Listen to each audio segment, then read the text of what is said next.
Salut les amis, j'espère que vous allez bien, c'est votre bon vieux Snejin qui l'a proposé, oui. Nous allons passer bien sûr en revue, on l'a fait hier donc à 21 h, allez voir le fameux débriefing de Raw. Il est donc aujourd'hui de passer pour celui de WWE SmackDown. Et vous l'avez compris, marquez bien cette date, demain 21 h précise. Nous serons en live Wrestling Show. Ça sera bien sûr le Wrestling Show. Plein de chroniqueurs seront présents.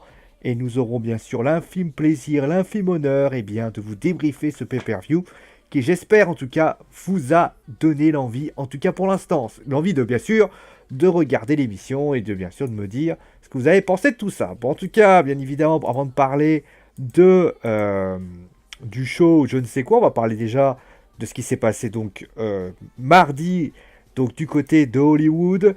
Nous allons parler bien sûr de WWE SmackDown. WWE SmackDown qui a donc bien pas mal d'événements s'était passé la semaine dernière.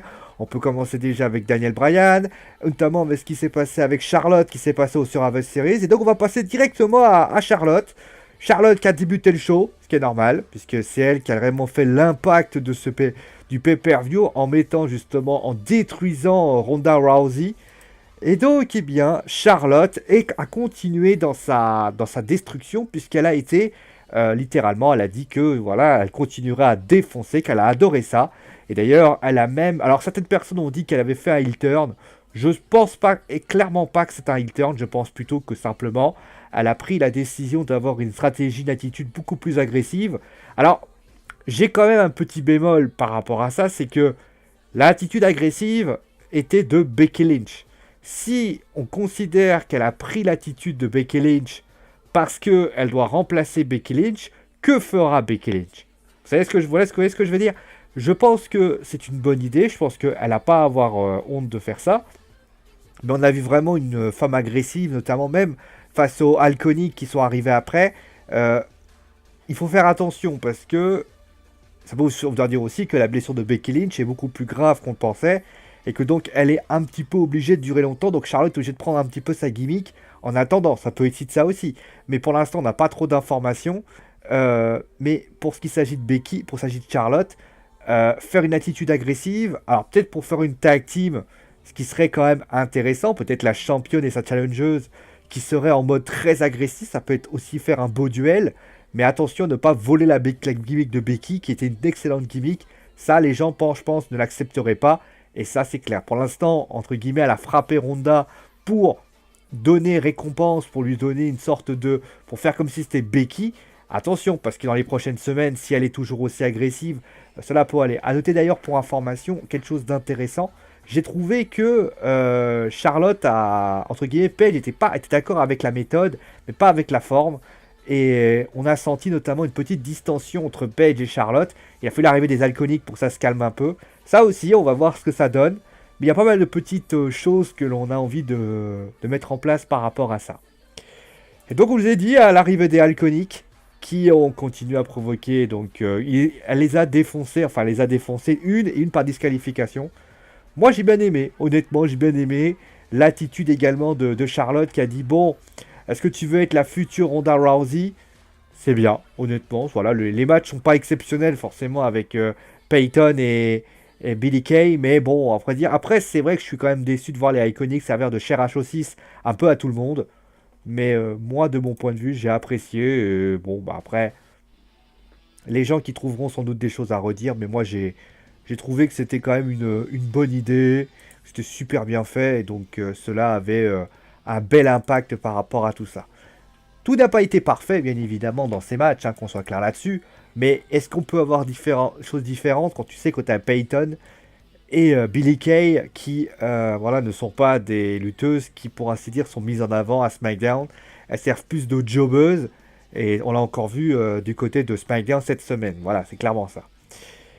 Après ça, on a eu donc... si je me trompe pas, alors, parce qu'il y a eu des matchs hein, entre les deux. Alors, j'ai dû zapper un match. Parce que je vais pas vous mentir, il fait pas tous les matchs, hein, clairement. Il y a un match d'ailleurs que j'ai zappé littéralement, donc qu'on soit clair là-dessus. Je vais même vous expliquer pourquoi. Alors attendez, c'est le SmackDown du 20 novembre. Ce qui est terrible, c'est que j'ai absolument pas de mémoire. Hein. Alors après, on a eu. Ah oui, ah si, c'est bon. On a eu juste après. Donc après, on a eu Rey Mysterio et Randy Orton qui se sont exprimés. Rien d'exceptionnel non plus. Alors après, on a eu le Miz TV. Le Miz TV qui a donc accueilli Shane McMahon. Et là, bah, la petite interrogation. Donc ils ont eu les Brand Brothers. Donc c'est les deux qui sont en dessous. Et le Miz a donc demandé à Shane de faire équipe avec lui. J'ai trouvé ça étonnant. Parce que, alors, on a bien vu que, voilà, il traite de louange de fou le Miz. Limite, le Miz, c'est Shane, c'est son idole, quoi. Je veux dire, littéralement, voilà. Mais moi, ce qui m'a un peu gêné dans ce segment, c'est que, voilà, on veut faire tag team, mais il faut, alors ça me gêne à condition, voilà, on va dire les choses comme ça. S'il y a une finalité derrière, si c'est juste, je veux faire une tag team entre les deux, déjà, moi, ce qui me gêne, c'est que, bah, moi, je veux voir Daniel Bryan affronter le Miz. Je pense que pour le titre de la WWE, ça va être un truc de fou. Ce qui peut signifier aussi le face turn. Et je trouve que mettre Shane dans ce genre de choses, peut-être pas une bonne idée. On sait que voilà, les deux travaillent bien, ont voulu travailler ensemble au Survivor Series. Mais moi, ce que j'aurais préféré, c'est que, bah, moi, ce que j'aurais peut-être préféré, c'est que le Shane dise voilà ouvertement non, ça ne m'intéresse pas. Enfin, il l'a dit un petit peu, mais sans vraiment. On avait l'impression aussi d'ailleurs que Shane était légèrement gêné. Et il peut lui dire bon bah voilà, toi t'as bien travaillé, je t'aurais fait un match de championnat. Honnêtement, moi j'aurais préféré comme ça. Là, clairement, je vois pas l'intérêt de mettre Shane et le Miz ensemble. Quel est l'intérêt Moi, je vois pas où ils veulent en venir, en fait. C'est ça que je veux dire. Encore, quand vous mettez des gens ensemble, vous dites, bon, Chet Gable, Greg Bureau, tu vois à peu près. Tu vois telle équipe, tu vois à peu près. Mais là, le Miz et Shane, je vois pas l'intérêt. À part si le Miz se retourne contre Shane ou si Shane se retourne contre le Miz, ça peut être une idée. Mais là, bon, après, pour les Bryan Brothers, pardon, c'est littéralement la victoire du siècle, hein, qu'on soit clair là-dessus. Je crois d'ailleurs c'est l'une des rares fois, je crois que ça va être la première fois que des personnes venant, dont des lutteurs locaux, se font battre, réussissent à remporter un match.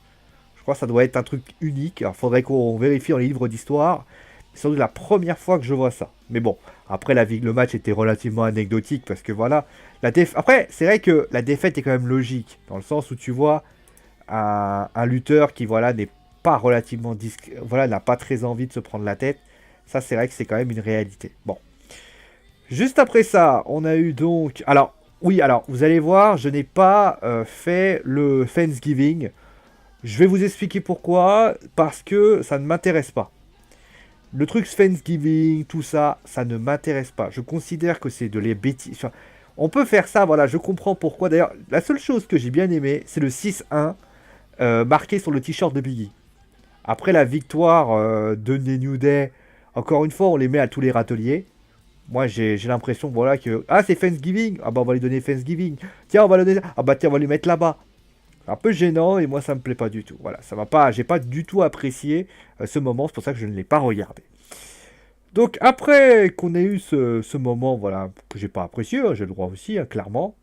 En plus c'était purée de pommes, des confitures sur Césaro, quoi. Le truc qui sert absolument à rien et qui donne surtout envie une certaine tristesse par rapport à ce qui était passé. Donc on a eu, ah pardon. On a eu donc Sonya Deville et Mandy Rose qui étaient là donc pour affronter Asuka et Naomi. Alors, on ne sait pas trop encore ce que va gérer donc Mandy et Sonya. Il y en a certains qui disent que ça va être un face turn ou un heel turn des deux, il va y avoir une trahison. Ça semble être y aller, mais là Sonya, comme qui dirait, défendu Mandy. J'ai du mal à comprendre vraiment qu'est-ce qu'ils veulent faire de cette équipe. J'ai l'impression que cette équipe, on a envie d'en faire une équipe, voilà, on veut la dissoudre. Enfin, moi, je comprends pas trop le délire. Et forcément, ça a de grosses influences sur la construction et sur la logique de tout ça. Asuka et Naomi, en plus, bon, pourquoi pas. En plus, ils ont gagné. Mais moi, je m'attendais réellement à une trahison des deux. Mandy avait fait encore quelque chose de pas bien la veille. Enfin, le dimanche, je pense que c'était une bonne idée. Bon, c'est autre chose qui a été fait. Mais qu'on soit clair là-dessus, moi, je suis pas... relativement intéressé par rapport à ce qui s'est passé. Pardon. Ah oui, j'ai pas parlé de ça, notamment à Raw, mais je vais en parler rapidement. L'arrivée prochaine de Lars Sullivan. Alors, c'est un lutteur de NXT, hein, pour ceux qui ne le sauraient pas. Je sais pas où ce qui sera, parce que pour l'instant, on les a vus dans les deux promos, donc ça veut dire que sans doute, on n'a pas encore choisi là où il sera. Mais c'est un lutteur qui est extrêmement imposant, ça on le sait. C'est un lutteur qui voilà, est assez imposant. Il est tout jeune, il a que 30 ans. Donc ça veut dire que c'est un lutteur voilà, qui aura le temps de grandir dans le roster principal. C'est un lutteur voilà, qui est assez impressionnant. Notamment, pour ceux qui ne le sauraient pas, il a défié Aleister Black pour le titre de NXT.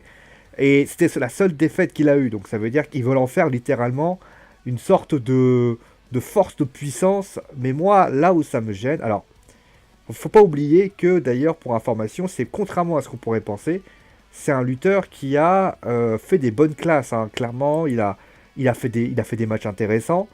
Mais moi, ce qui me gêne dans ce personnage, c'est que c'est un lutteur qui, encore une nouvelle fois, est un lutteur big man. On a déjà un, c'est Strowman.